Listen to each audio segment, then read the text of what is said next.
Welcome. We're very excited to welcome you to our second seminar in the seven-part series on reimagining education, which is hosted by LPI Center for School and System Redesign. Our center is funded by Stewart Foundation in part through their Youth Thriving Fund.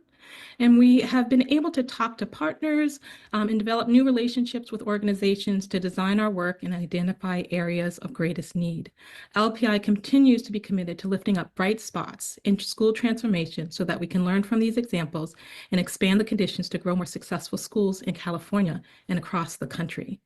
We're building on decades of research, and we're connecting LPI's work around community schools, whole child education, and the implementation of science of learning and development towards school transformation. CSSR will become a national hub that convenes, coordinates, and curates. Our team continues to identify policy opportunities at each system level to address existing policies that are in the way of school redesign. Last spring, we had an opportunity to release a report called High School Redesign, 10 Features for Success. And this report outlines practices and structures that lead to deep learning and personalizations with student at the center.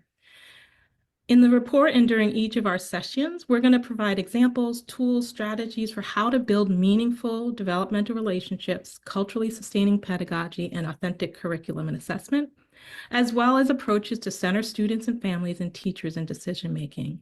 In our first session, we had an opportunity to think about the ways in which all of our 10 features could be presented and integrated in order to make school transformation happen.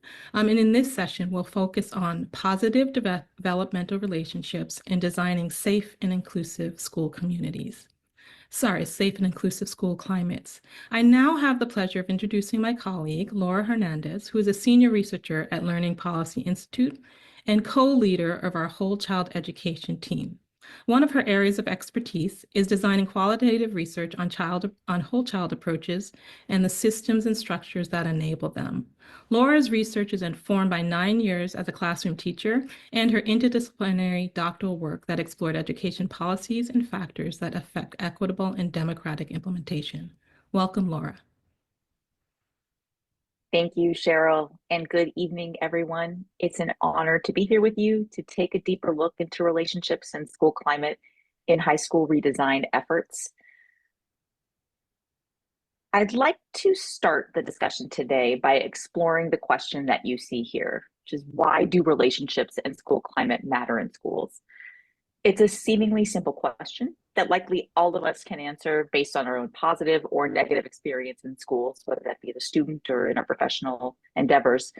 But for today, I'm going to start with the research and what it tells us about the importance of relationship-centered school contexts. And there have been numerous studies over the years that have explored the impact of relationships on learning and well-being. And recently, the Science of Learning and Development, or SOLD, as I'll refer to it throughout today, has synthesized this evidence base. SOLD stems from a series of articles in the Applied Developmental Science Journal. And what it seeks to do is integrate findings from multiple fields and disciplines that have looked at the role of relationships like neuroscience, sociology, psychology, and learning sciences to illustrate what we know about how individuals learn and grow. And through this work, they've been able to unequivocally point to key principles of learning and development. The first of which is that our brain is malleable, that our intelligence is not fixed, but rather our brains can be rewired as we engage in experiences that allow neurons to connect or reconnect. SOLD also illustrates that learning is social, emotional, and academic. There aren't separate parts of our brain for academic or social skills, for example, but rather our brain is interconnected. So our learning is enhanced as we attend to the social, cognitive, and emotional at the same time. Relatedly, SOLD acknowledges the impact of adversity on learning and development. When stress is severe or unmitigated, it can impede attention, memory, and lead to bouts of depression and anxiety. And so we can see that when people are experiencing adversity, it's not something that happens to them. It's literally happening inside their brains and their bodies and affects their mental and physical capabilities. The science also tells us that young people construct knowledge based on their experiences and contexts. So of course, this means student engagement and understanding is increased when learning is relevant to their lives and interests. But when students also have experiences in schools that increase their self-belief and confidence and are in environments that affirm them, they're willing to persist and engage in learning. And in light of these key principles, Sold also points to this key fact, which is that relationships catalyze learning and development.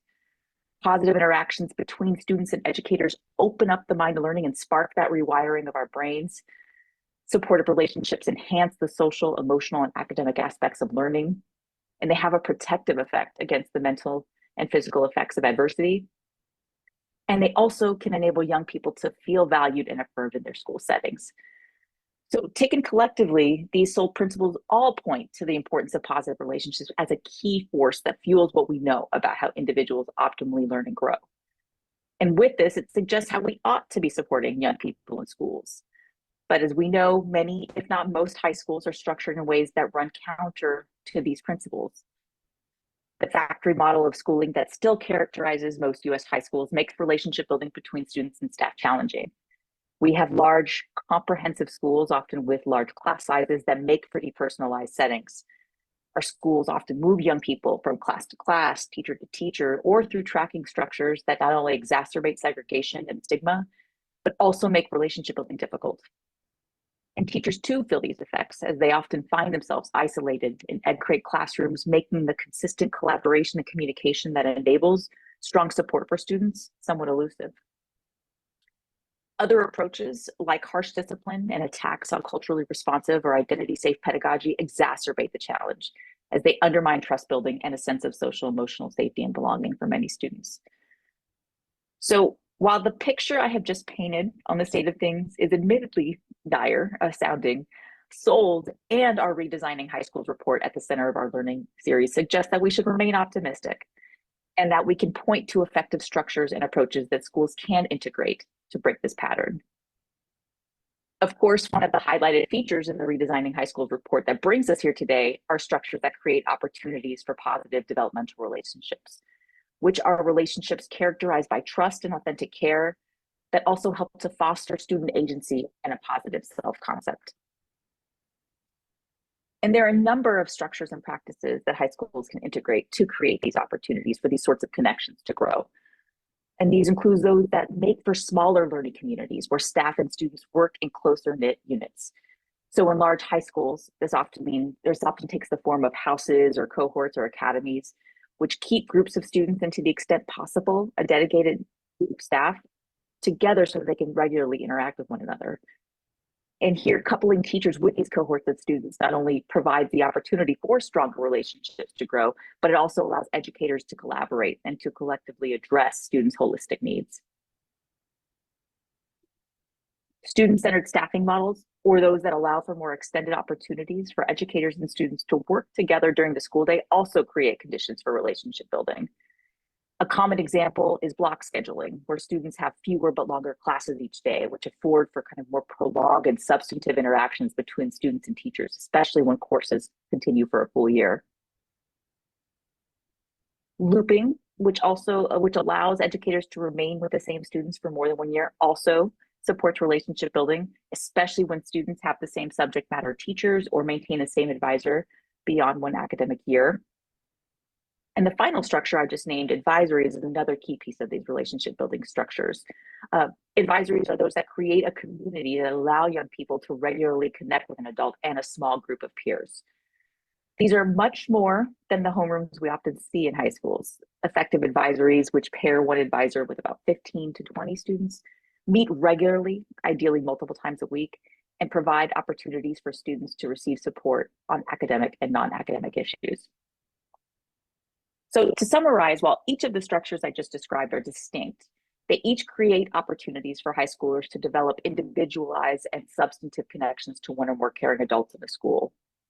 And as noted, these personalized connections can have a profound effect on learning and are an essential foundation in a redesigned high school and all high schools. But at the same time, successful high schools not only attend to the ways that they allow for individual relationships to develop and blossom, they also attend to the broader sense of community in a school and integrate approaches that cultivate a safe and inclusive school climate that allow for that relationship-centered focus to permeate and to really combat that sense of anonymity that so many adolescents feel in their schools. So these approaches include intentional community building opportunities through things like consistent community buildings or circles, which can be held during advisory or regular course periods, which can be times to build connection, celebrate accomplishments, raise issues, and problem solve. The structure of establishing shared values with students also builds community as it fosters student ownership for norms while helping them understand what is expected of them as members of the school community. And also authentic affirmation or messages that convey authentic care, belonging in materials, interactions, and even on the school walls also foster community and can really counteract the social and identity threats that many minoritized and marginalized groups face. Safe and inclusive climates also attend to social and emotional learning, either through explicit instruction or the use of trauma-informed mindfulness practice, each of which provide opportunities for students to develop social skills, self and social awareness, and healthy decision-making habits that enable a school community to thrive. And a final structure I'll put a particular spotlight on are restorative practices, which are critical to a safe and inclusive school environment and represent a key alternative to harsh discipline practices like suspension and expulsion that undermine culture and climate. Restorative practices include the explicit teaching of empathy and other social emotional skills like deep listening and emotional awareness to really encourage humanistic and relationship-centered approaches to conflict resolution. In practice, they rely on informal and formal approaches like impromptu conferences or a facilitated restorative circle that represent opportunities for students to use their social and emotional skills to repair harm when incidents emerge. Now, when looking collectively at restorative practices and the other structures I've described, they all represent approaches that seek to build trust and healthy attachments between and among students and staff in schools. But they also have the added benefit of enhancing a sense of psychological safety and predictability for students, which Sold tells us reduces stress and cognitive load and then frees up space for young people for learning and to support their well-being and relationship building. Now, I've shared quite a bit thus far about structures and approaches that high schools can integrate to support relationship-centered redesign efforts. So I'd like to give us a quick glimpse and pause into what these approaches can look like in action. And so I have a short video for you that we will start momentarily that really is focusing in on the restorative practices approach in particular that will give us insight into how that takes form.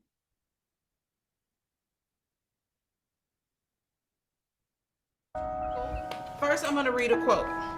To succeed, you must first improve. To improve, you must first practice. Young people have to be given space to grow and to feel like, okay, I made a mistake, but from this learning experience, I can continue to become better. To learn, you must first fail.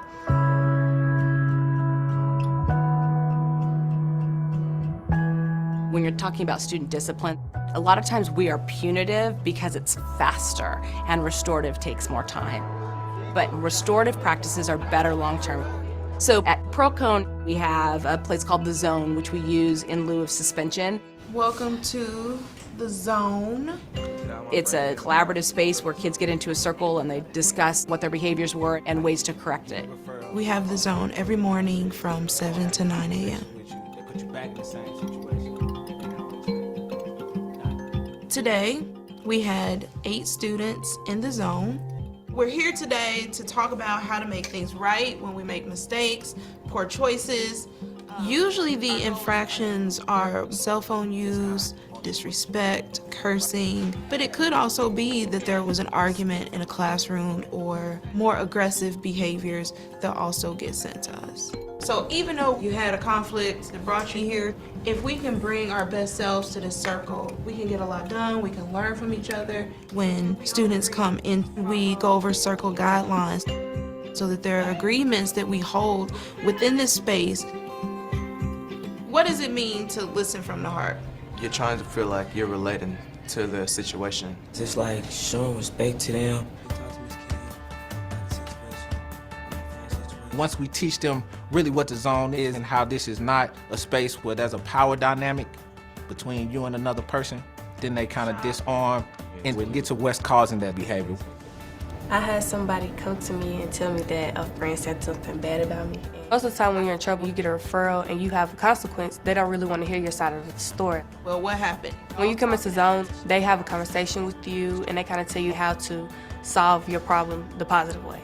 I was able to go to her and work it out. We're really just trying to get context.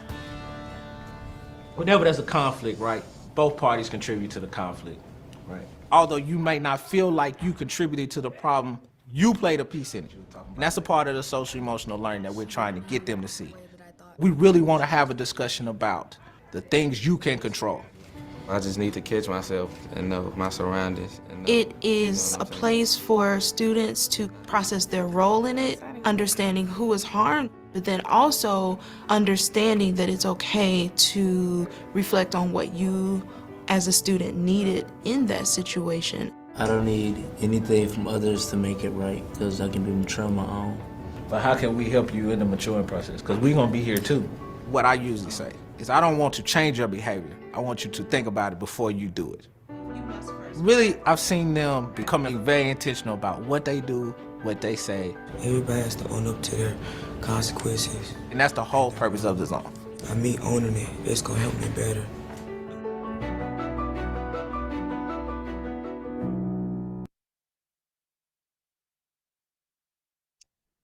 So that video is a very quick but rich glimpse into how restorative practices are taking form.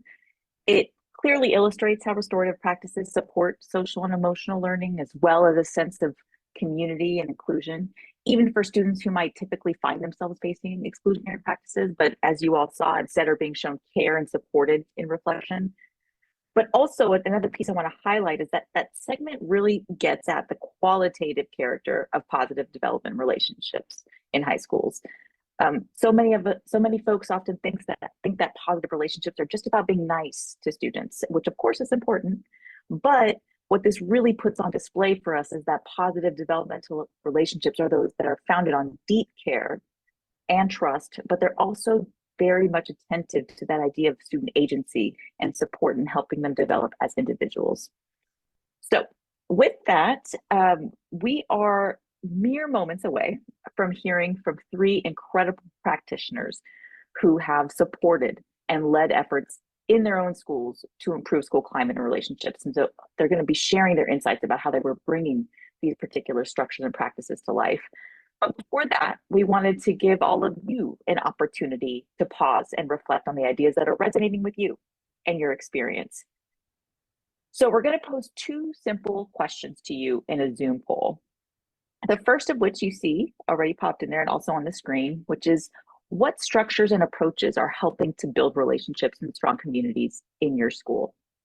In light of the structures that I've just talked about, which ones are working in your setting? And please feel free to select all that apply. We're going to give folks about 30 seconds or so to respond, see where we're at.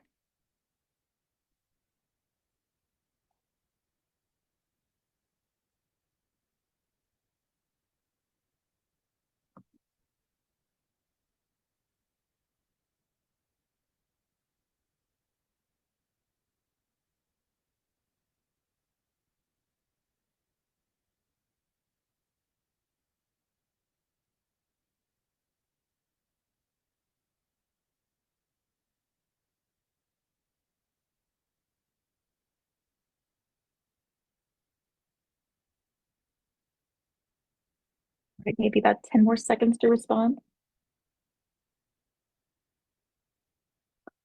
So our poll results are in, which I really think is helpful for us to kind of see the expertise and experiences that folks are bringing into our virtual room today. So I'm seeing a lot of different responses here, particularly around the idea of community building and activities and shared values and social and emotional learning. Really excited to be able to have folks share their thoughts and insights in the breakout rooms when we get there. So thank you very much for that.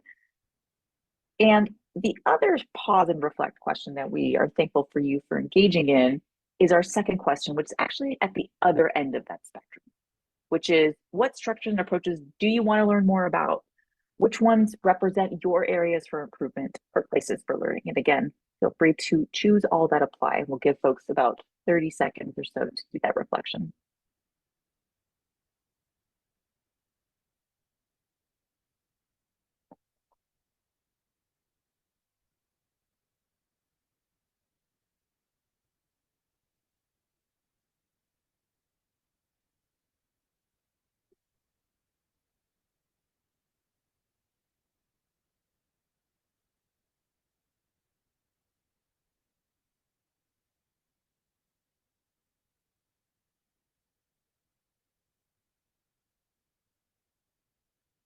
All right, maybe about 5, 10 more seconds for folks to respond.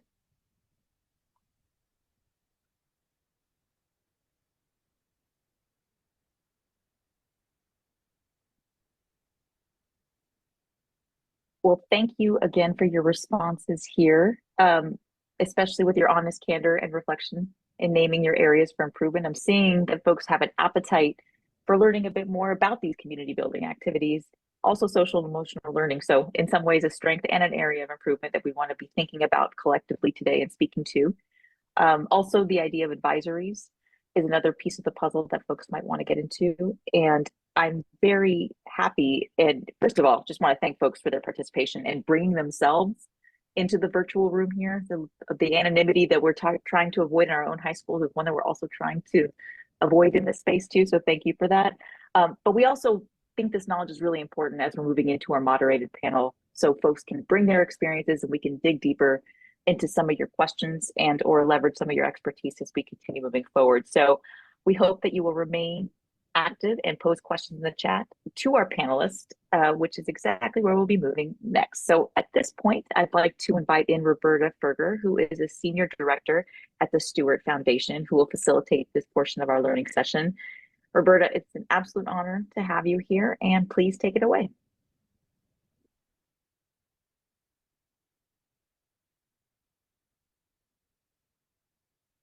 Roberta, you are on mute. Sorry about that. Can't hear me if I'm on mute. I was saying to myself right then, Laura, thank you for that grounding in the research, and good afternoon, and I think probably good evening to others.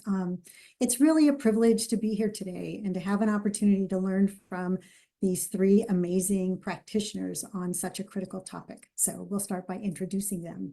First, Rebecca Aliman is the Vice Principal of Adams Elementary in the Fresno Unified School District. Previously, she served as the first restorative practices counselor for secondary schools in the district, working alongside educators at McLean High School to support a paradigm shift in how staff approach relationship building and respond to misguided behavior. Vice Principal Aliman is also a licensed clinical social worker and a cultural proficiency champion with Fresno Unified. These roles and experiences shape her approach to holistically supporting students and creating a positive school climate. We're grateful for her to be here today. Tatiana Chatterjee served as the Restorative Justice Coordinator at Fremont High School in the Oakland Unified School District from 2017 to 2024. During the past decade, she's innovated and implemented restorative justice methods that work toward building positive and nurturing school communities. Outside of the classroom, she serves as a trainer, an educator, and a peace builder, addressing systemic oppression, youth empowerment, and alternatives to the criminalization of harming and wrongdoing. We're glad to have Tatiana here today as well. And last but not least, Lauren Markham is the director of Oakland International High School's Learning Lab. She is a writer and an educator who has spent more than 15 years working at the intersection of immigration and education. Oakland International High School, which Lauren helped to start in 2007, is a public school serving 100% newly arrived immigrant students. Lauren currently directs the school's Learning Lab and was instrumental in developing its social emotional services and its non-academic programming. Welcome, Lauren, as well. We can bring everybody on. It's great to have you three here, and we are excited to start the questions for you all. The first one is to all three of you, and you can let's see, we'll start with Tatiana, but it's for all three of you. The first question, could you provide us with a high-level overview of the relationship-centered and school climate redesign efforts that you've spearheaded in your schools? Sure. Hi, Roberta and everybody. Nice to be here. So I guess I can talk about different ways that we try to do community building using restorative justice as actually a foundational skill building opportunity where the young folks as well as adults are learning how to communicate and connect with each other in authentic ways to break down all of the conditioning that we have to be more guarded and hostile with each other for a number of reasons. There's structural trauma, the trauma trauma, of poverty, and different issues in the particular environments that I've been part of. And so doing very slow and careful work from the moment that students arrive at high school to allow them to feel a little bit more comfortable and at ease, and to have the ninth graders get foundational skills while also being held in circles that leaders are trained in to facilitate. They design and kind of create the agendas and understand what students might be connecting with most, especially as they're just beginning to experience, their high school career, including in their home languages, Spanish, Mom, Arabic, and Vietnamese, of what we've been doing, which sort of allowed the students to feel that they are being seen for their cultures and communities that they're coming from, and don't have to sort of just show up in this formal way. This is a big question about the landscape. I'll just start there and see maybe where else it can go. Thank you so much. We'll bring in your fellow panelists, and then we'll see where we go from there. Lauren, let's have you take it from here. Provide us again with a high-level overview of the relationship-centered and school climate redesign efforts that you've been engaged in.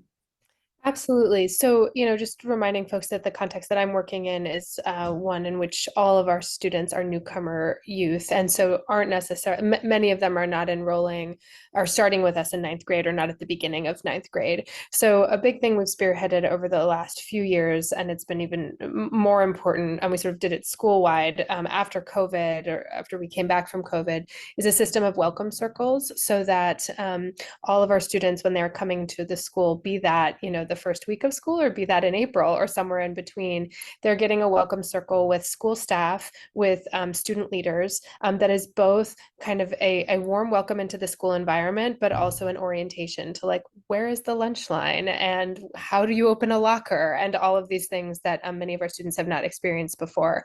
So that's really critical.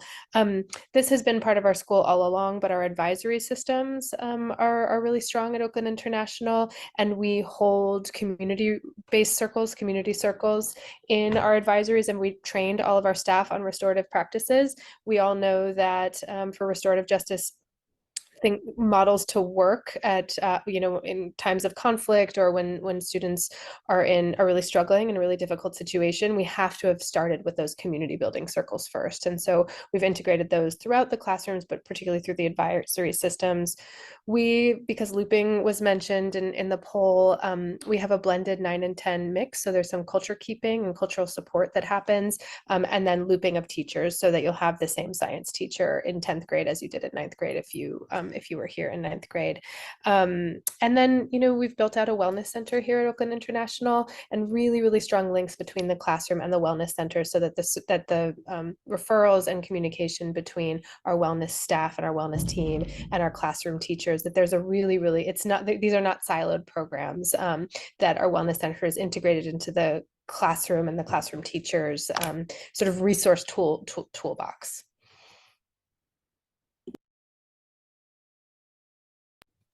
Thank you so much, Lauren. Rebecca, let's bring you into the conversation. Share a little bit about a high-level overview, if you will, of the relationship-centered and school climate redesign efforts you've been part of.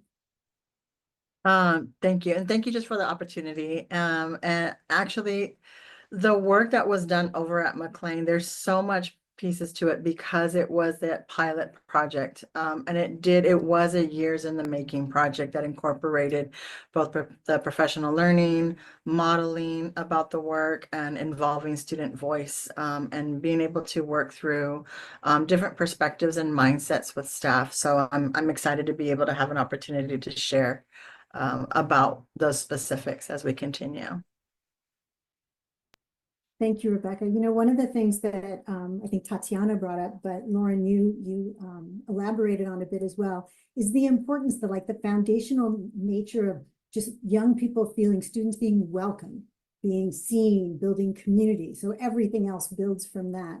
Curious if any of you want to add more about how you foster that kind of welcome climate whenever, as you said, Lauren, whenever a young person, a student, joins the community. I think this is such an important point, and I can speak to it to some extent, because I think that there are actual concrete practices that are done. But I also think it is a fundamental stance, and there is something ineffable about this dynamic of welcome that a lot of people, when they come onto Oakland International High School campus, be they family members or students or community volunteers or community partners, have said over the years, it feels really good on this campus. It feels really good. And of course, we can break down like, well, why does it feel good? What feels good? You know, we have to do that as educators, but that should be the feeling, right? That is a welcoming feeling. When you walk onto a school campus and you think, this feels good, that is a welcoming feeling. And so a few kind of concrete things, and this is again in the newcomer context, we have right when you walk in the school, hello and welcome in 25 different languages. Our cafeteria has the flags of all of the different countries that our students represent. And we have like multilingual posters all over the place, right there. And we are lucky enough to have an outdoor central courtyard. We're in California. That's a lovely, place of encounter.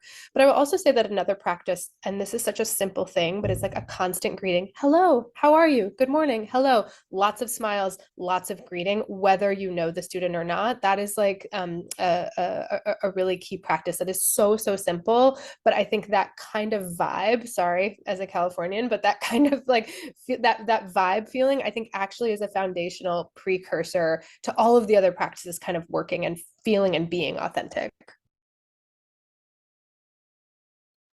Thank you so much, Lauren. I have been on the campus and I can attest to the feeling of welcome that you get, visitor or student or staff when you arrive. Rebecca or Tatiana, anything you want to add to that in terms of creating this sense of welcome for students, for staff, for families too, right? But in this case, we're talking primarily about students. Yeah, for sure. If I could just add, I know when we initially started to incorporate these welcome meetings, it really was in response to students that had two or more suspensions related to a fight, and they were incoming from another school. And it was really an opportunity to like, let's get to know you, trying to like get in front of the situation before, and so that we can resolve any harm, so that we didn't have any further incidences. So it was designed in that way at first. But then as we started to just see the difference of how it feels, and how parents were actually responding to like, wow, this really feels different. I really feel like we belong here. Even messaging when you come into the office, where it would say before, it would be like, no talking. And instead it was like, welcome, you belong here. Messaging matters, right? So that feeling on campus was overwhelmingly positive. And it was something that I was able to incorporate here for all students at my new school, with the addition of identifying them with a lanyard, with a simple little bracelet. So then that when they're walking down the halls and staff were not like, don't do this, don't do that. Instead, it was like, welcome to Adams, right? Let me show you where let me help you find where you should be. Makes all the difference. That's really beautiful. Welcome, you belong here. How powerful, right? So simple, but so powerful. Tatiana, any final thoughts before we move to the next question? Sure. Yeah, I think being able to create space in the academic schedule for communication skills, we were able to have an actual class where students were getting credit on really understanding what does it mean to connect and to empathize, to do conflict and de-escalation work, and to sort of understand that this is part of their preparation for life. This is their training and education. And it was held for some time in a class that I was leading, but then also kind of permeated throughout the campus. And we've been figuring out what does it look like when it's not just a single class, but to include public speaking, circle keeping, of course, but to scaffold it and start slow. And I think especially after the pandemic, using this as an opportunity to reshape, like, what does it mean to be human together, and how can you just have a conversation with anyone and not feel awkward, or you have your little judgments and there's cliques, of course, but regardless, you have the skills and kind of the personal leadership to to really have that conversation, right? Which you can have in your job interview and it will carry you on. So even integrating some creative, some of the theater and improv and different ways to invite people into that, which is pretty scary. But allowing that to be one other thing in how students are being evaluated. So of course, the reading and writing and literacy is something, and then you also notice where students who might be lagging or struggling in certain academic areas are really thriving in their interpersonal communication skills, and then giving that a spotlight, like having it actually be graded, as part of their overall persona, right, and identity as students. I love that. Thank you so much for adding that. It is preparation for life, right? Because we need to be with people through whatever we're doing, jobs, life, community. So thank you for that. We're going to move on to the next question. And this one is for Tatiana and Lauren. Both Fremont High School and Oakland International High School have structures in place that support relationships, restorative practices, and community building. You've shared a little bit, but please elaborate, if you would, about those structures themselves and the role they play in developing trusting relationships and building a positive culture in your schools. Tatiana, you want to kick it off? Sure. So the structures I kind of mentioned, having the restorative justice class, which was also about leadership, and a tier 1 intervention. So it's not just that certain students that have the affinity for leading and organizing things on campus get the opportunity to lead, but actually the expectation is that everybody will. And then the way that that's modeled also through student leaders in mainstream, in our newcomer program. And Lauren, it's so exciting to just hear about your work at Oakland International. I'd love to share and just connect offline as well. And then also with students with disabilities, I'll just say that there's inherent segregation that I've seen in different school communities and at Fremont as well, between even how a student with a disability, with an IEP might have their day, their schedule for class that prevents them from participating in student leadership, for example. We were able to cultivate a group of students to reshape and kind of shift the culture in SDC, or special day class context, and the classrooms there are a lot smaller. There can be more frequent conflict and issues that kind of feel pretty sticky, and to allow some kind of ownership or agency to the young people in that context, so that they would be leading the welcome for a class, having students lead the welcome, kind of share what the plan is, so that the teacher and the student are actually preparing together a little bit, and shifting that role, and then also allowing them to lead a check-in question or perhaps a game to shift the energy.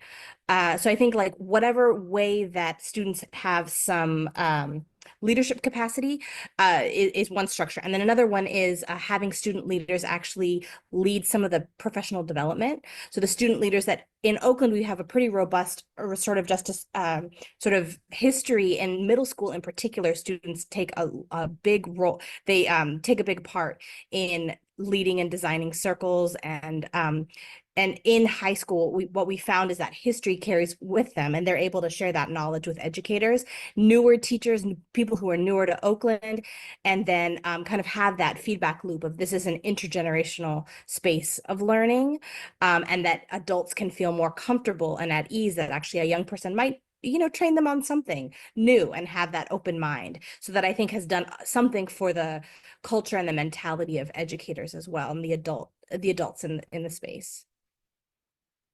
Thank you so much for that, Tatiana. A couple things that really struck me. So all is all. So all students have an opportunity to learn and then to practice, right? Both the leadership and the communication skills.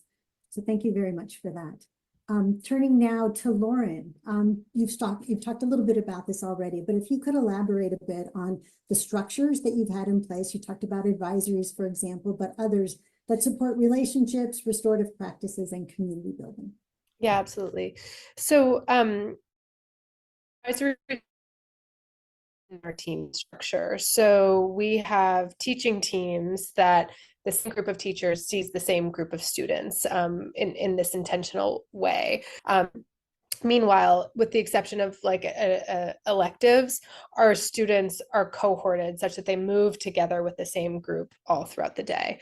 So this means that our students are building community with one another. There isn't like this massive shuffle between classes. Our students are moving with one another throughout the day, and their advisor is, and it also means, so that's one thing. And then it also means that because the same group of teachers are seeing the same group of students, there's an opportunity for case management there. And in fact, case management is something that's embedded, teaching team case management is something that's embedded into our professional development cycle, such that every couple weeks there is a dead time both at teams and in our personal development for case management to happen, to say like, I've noticed XYZ is happening with this young person. Oh yeah, I've noticed that too. That's where social things are lit up. That's where, what's really worked for me with that young person is this. Oh great, I'm going to try that. Or, oh, none of you are having this challenge with this young person. Like, great, I need to examine my practices and maybe like have a thought partner to work with me on that.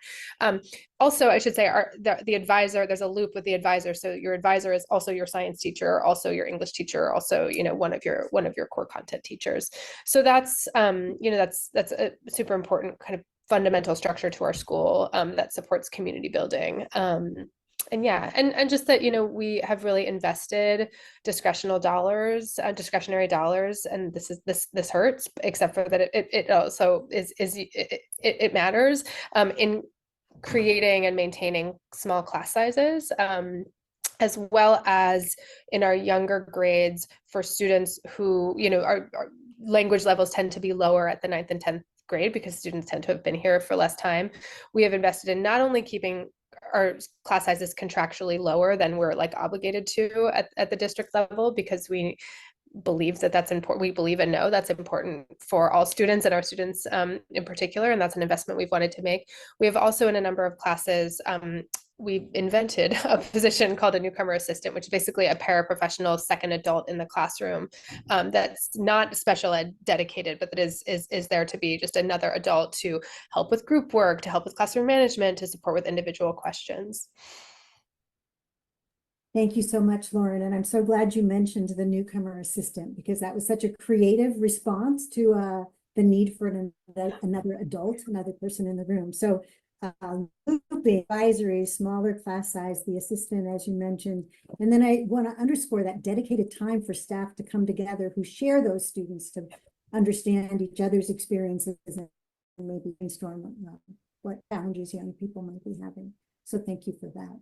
We're going to move on, and this question is going to be to Rebecca. So Rebecca, in your role as the restorative practice school counselor and vice principal at McLean High School, you supported staff in implementing restorative practices, particularly through ongoing capacity building efforts. Can you describe those efforts and share a bit about their impact in enabling stronger relationships and a positive school climate? Yes, absolutely. This was really, this was building staff capacity was just really an upward challenge. And I know that anybody who has done this work can attest that it is difficult when you're working to do a mindset shift and understand this is, I started at McLean in 2014. So now that was, a decade ago. And restorative justice, restorative practices was completely new to Fresno, even though I received my training in Oakland through Oakland Unified, and it was just a way forward thinking. It was so. I had to help our staff envelop a different way of thinking around discipline, and that's kind of like how we initially came into introducing it to staff. So we really needed to dial it back because there was so much misgivings around what restorative justice is and what it isn't. So we had to actually stop and look at core values around discipline, core values around what it means to be an educator. And we did that through the use of listening circles and just incorporating that through staff meetings. We worked on addressing some harm and hurt. And ultimately, staff came to understand that, yes, they believe in the power of relationships. They believe and understand that in order to make a difference and reach our students, it's that they need to be able to have those relationships. And then it became something that was minimized to us, like, well, if that's all it is, I got it. Relationships, I'm good at it. And then we came to find out, no, actually, the relationships take work and there's some skill sets that go with it. So in terms of, we started to scaffold the learning with our staff around emotional intelligence, having the self-awareness, the social awareness, the self-management, and the relationship management, and then later on the growth mindset, because part of the problem also was staff believing that students would change and could change. And not only that, but as adults having fixed mindsets, right? About like, well, this is how we've always done things, or this is how we do things. This is how I am. And there was a scariness about holding circles because a lot of times there it felt like, well, I don't do therapy. I'm not. What if something scary is revealed? What am I going to do with that? So it was really this process of getting to know the staff and for them to trust and to share in the feedback, and me being open to just trying to do things differently. To be able to help to support those needs. I pulled in some work from John Gottman around emotional bids, and what is as a teenager, when you're working with teenagers on campus, like what does it look like when they're actually trying to reach for your attention? And how good are you at reading sarcasm? Like, let's talk about what that really means, and what is sarcasm really, how does that really feel like? You might think that you have a great relationship, but in fact, it doesn't feel like that to the other. So doing a lot of this professional learning, which was so different, but staff were so interested because it was different. And after we got through and built a relationship, that then when staff were starting, their interest was starting to wane, and we could see that they didn't believe in the work, is when I took a shift and said, okay, now I'm going to bring in our youth. Because they're not believing that our youth have the capacity to change. They're not believing that our youth have the capacity to repair harm, or that they, that it's going to change behavior. And of course, and we know that it does, right? I remember thinking, and I remember telling my supervisor at the time, if I could just get staff to experience it, if I could just get them to be in a circle, like in a repair circle, then they will know, because it's a feeling, right? It's an experience. And once you know that experience and you've been, you've allowed it to go through the process, then you become to believe in it, right? And so with some wonderful youth that I got to, as a RP counselor, was great. I got to have all these relationships with students, and I felt like a lot of times I was in real time the mediator between students and staff. But to be able to have that opportunity to help them then shift into learning. And I think one of the biggest differences, not only being able to foster opportunity for staff to experience it, and I had the wonderful backing of our administrator, who provided staff coverage, so that sub coverage, so that teachers could then participate in support.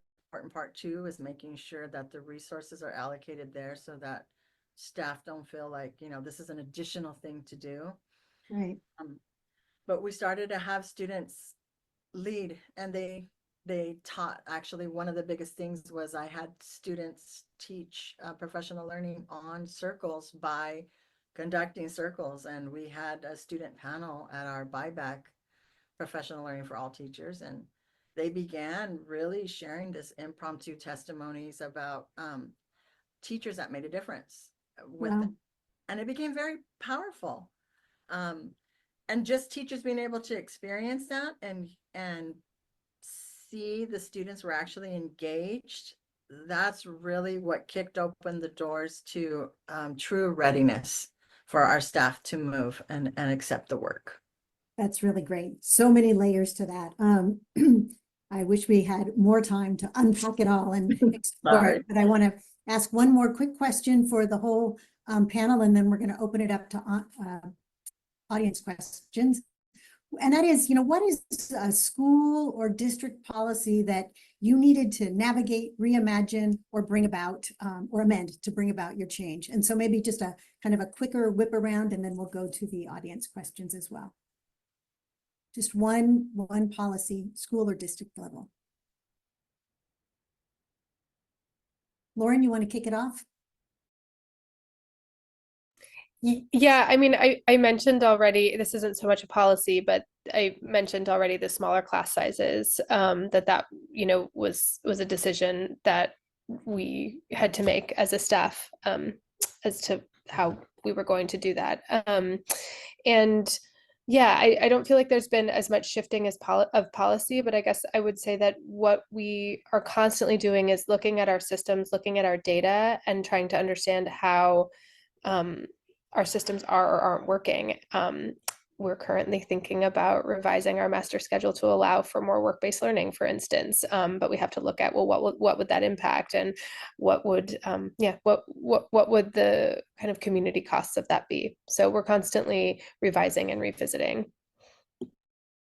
That's what keeps it responsive, I guess, right? But that is a lot of work. Tatiana, how about you? One policy that needed to be navigated or reimagined?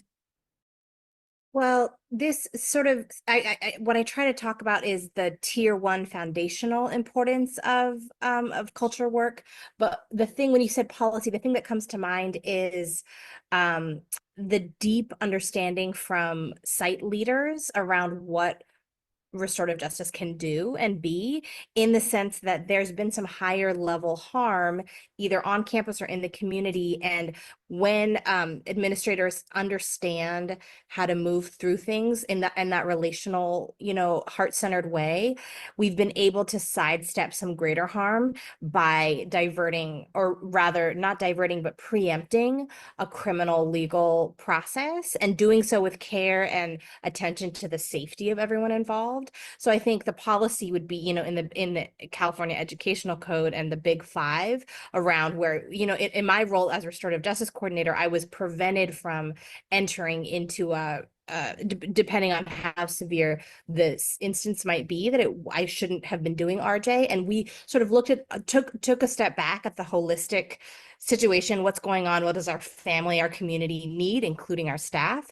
And that is something that I think has helped to advance kind of a more restorative culture, an inclusive, warm, safe, and trusting environment. Yeah.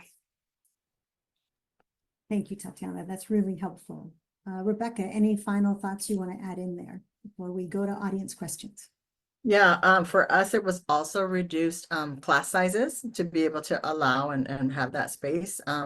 It was also investing in time, paid time for sub coverage, as well as later when we came to the decision of doing homeroom, it was around reimagining our instructional minutes and what that would look like. And that was, that we needed the support from the site and other folks to be able to make that decision. I'm so sorry, if maybe I could just add one more thing that I Yeah. sort of neglected to mention when I first spoke, is that I think sometimes the urgency, and this is in the newcomer context and elsewhere as well, the urgency of, like, we need to teach this content and we need to make sure our classroom minutes are spent on education and on, like, the actual learning. It can sometimes, for some educators, focus on relationships first and foremost, kind of right out of the gate. But I think others need to sort of be introduced to the idea and warm to the idea that the relationships are going to make the learning easier, and that this isn't an in lieu of classroom instruction. It is supportive of classroom instruction, and it's not always a one-to-one immediate cause and effect, but it absolutely, as we heard so clearly at the beginning, I think as we've all felt, it is critical. And so I think part of it is getting educators on board, that dedicating classroom time to non-content activities is in service of learning.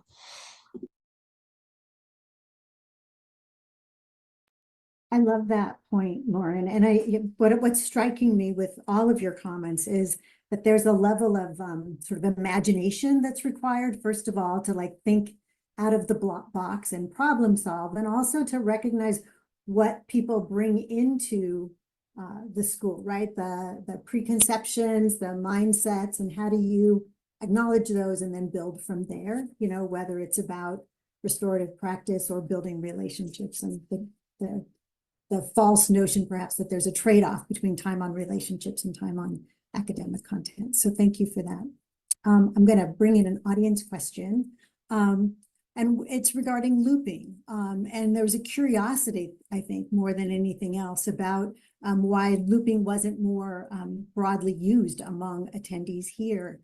So I'm curious, for those of you who've been in schools that have used looping, this individual says it is an important tool, right, in being able to build relationships over time. Maybe talk a little bit about that, and maybe speak to what some of the challenges are and how you've addressed them.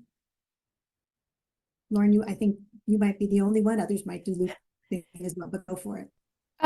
Yeah, I mean, I can't speak to why more people don't do it. I think certainly we find looping to be really useful. We do it more explicitly at the 9th and 10th grade, and not at the 11th and 12th grade for structural reasons. So I guess like I think it can be sometimes more complicated, you know. Well, if I'm teaching this content, how am I going to loop? That means that I have to teach 2 classes, right? It means that I have to teach, and that is the case for our 9th and 10th grade. Like that is a tricky thing. You actually are teaching 2 years of content on rotation. The structural way we've addressed that is we have teaching partners, and so you have somebody who you co-plan with, and someone who you could trade off making copies, and you can trade off making decks, etc. And I think those relationships can be incredibly beneficial. We also all know that like group projects can also be a challenge. Like it's not always the most efficient either. So I think there are structural issues to looping. I will say though that there are creative ways to loop that aren't just as like, oh, I have you for 9th and 10th, or I have my advisor the whole way through, which creates like other, you know, challenges in the master schedule. Because I think, you know, master schedules are super tricky. We do a post session. This is also a relationship building component of our school. We have a 3-week post session at the end of every school year, where a student takes kind of a semester's worth of credit. So 1 class all day, every day for 3 weeks. And it's team taught, often trio taught, and it'll be like rock climbing and they'll get PE credit, or it's like, you know, outdoor biology where they're like kind of going outside every day, but getting, you know, making up some biology credits. And often they'll have a teacher who's a senior teacher now, but they had them in, you know, 9th grade, or it's they're seeing a teacher again, or meeting a new teacher that they haven't met before. So I feel like that is another kind of way that of both building relationships in classes that are more experiential and honestly like more dynamic and fun to some degree, because there's a lot of like flexibility in how those days are used outside of a bell schedule, but also in which you're encountering adults that you've had before in kind of a new context. I love that. Yes, thank you so much. I'm going to switch to one last question, and it's a fitting one to end with, and it's about getting all staff trained, in this case, in restorative practices. And I raise it because it came from the audience, but also we know that's foundational. You all have touched on this issue a bit. So I wonder some of the logistical challenges and opportunities around making sure all staff have the comfort, confidence, training that they need. Let's see, maybe let's start with Tatiana, and then we'll bring in Rebecca and Lauren. Sure. Yeah, I've done it depending on how much we need to get through in terms of training. I've done it as buyback days before the school year, or when we have it on Wednesday afternoon professional development session. But I've also found what's been helpful is to pop into the small learning teams wherever and whenever they're meeting, and offer little tidbits, you know, like what are the challenges, what could be helpful, and making it all sort of really and immediately relevant and applicable, so that it doesn't have to be some huge training that you have a certificate and you know how to do it, but that it's ongoing, we're evolving, and then creating different pipelines of mentorship. So for folks who've been doing it for longer, or or having mentor transfer. So someone who's done it before when you have the privilege of having a staff person doing restorative justice in particular, that can be wonderful for the staff person to pop into a classroom, provide that support. The teacher is learning and shadowing, but then also co-facilitating and then eventually doing it themselves.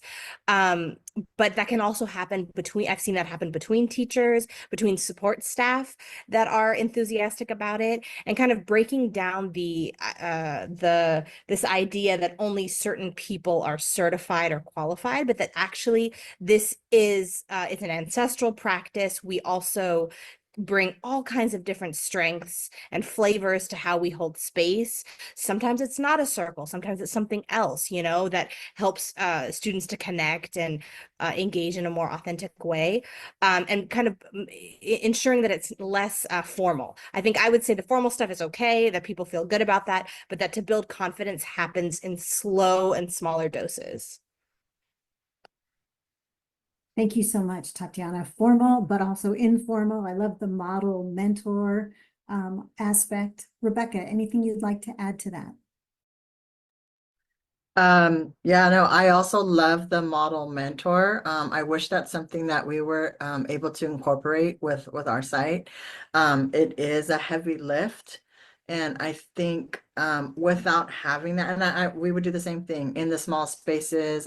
Basically, anytime when staff would gather, I would make sure that I had airtime with them, just to be able to continue to the learning. And it also helped me to keep a pulse of what the needs were so that I can adjust accordingly. But it did become something that's difficult. There definitely has to be a plan in place for attrition. And I love the idea too that our high school students, when we had that RJ course and they were doing that work, they were the ones that definitely were owning the work and sharing that with new teachers.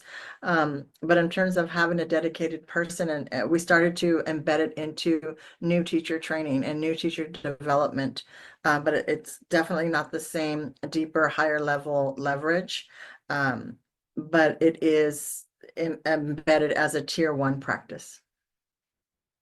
Thank you so much. I love the tip, if you will, of plan for attrition, right? That's going to happen. Unfortunately, it happens in our schools. And also what I'm hearing a bit is a sort of just in time model. So like when there is the need, like seizing those moments as well. Lauren, any additional thoughts you want to bring into this? Yeah, I mean, I think the more that structurally we can create like functional and to the degree possible space, like considered but spacious adult like agendas and just spaces for adult learning, the better. And I think that you know, for us, it's our teaching teams have regular time together, our department teams have regular time together, and then we have all staff. And I think, and then we also have teacher coaches and teacher leaders. So I think that like having these differentiated spaces allows for some of this training and wisdom to be imparted in different ways, sort of depending on what it is and what the needs are. Thank you so much. All three of you. The time has flown by, which is always the sign of like lots of good information being shared.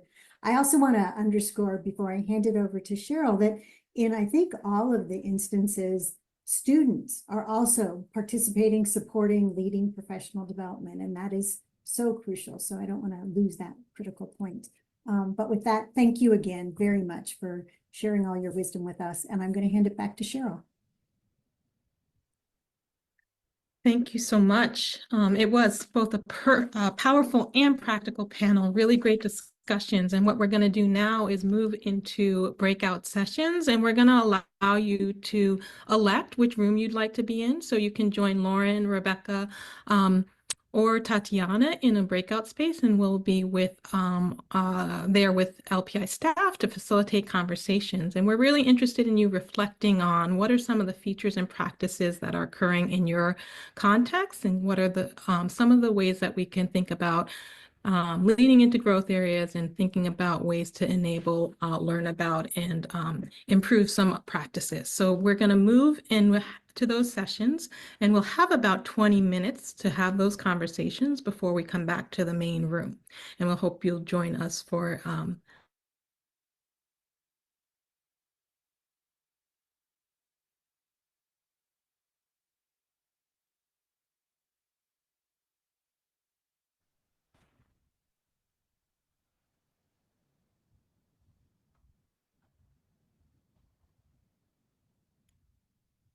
Are we back?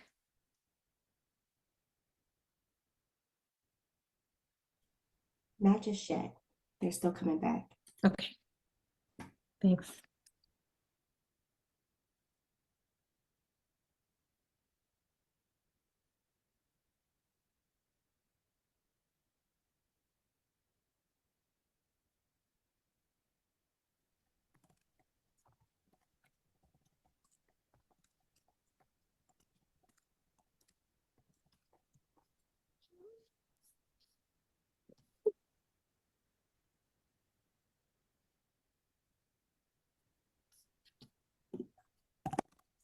All right, welcome back. I think most of us are in the room now. Thank you so much for spending time with us today. Hopefully you are walking away inspired, curious, or more hopeful about your work. And we invite you to join us in our next webinar session, which is January 14th. On that day, we'll be talking about student-centered and culturally responsive pedagogy.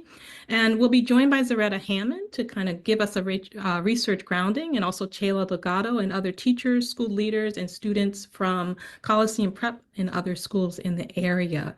They'll discuss effective instructional practices and the norms and policies that create identity-safe schools. So in addition to these learning series, we are also hosting professional learning mini-series, and we'll be doing that in January and February. It allows folks to get a deeper dive into some of the practices that you've learned about today that facilitate relationship-centered schools and culturally sustaining teaching. We encourage you to sign up, perhaps with a team from your school, and we require that you come to all 5 of the 1.5 sessions. Like today's session, they'll be hosted from 4 to 5:30 Pacific time, and we'll cap the registration so that we're able to create a small learning community that we can engage over about a month-long period around some of the practices. The reason we focused on these 3 is because they're really challenging to implement. They require expertise, really good tools, strategic conversation. And I think it was Laura who mentioned earlier, like restructuring the master schedule in order to create block scheduling.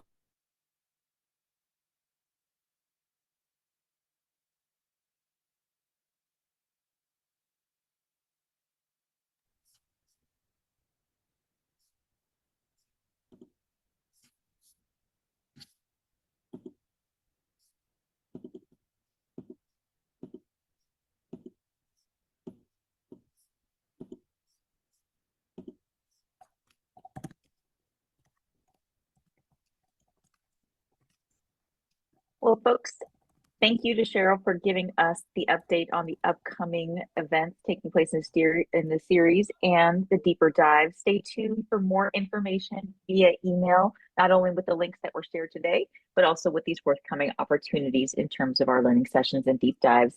And please note that a short survey will be coming your way as you close Zoom and/or via email. So we appreciate your time and thoughts there. Thank you all for coming, and enjoy the rest of your evening.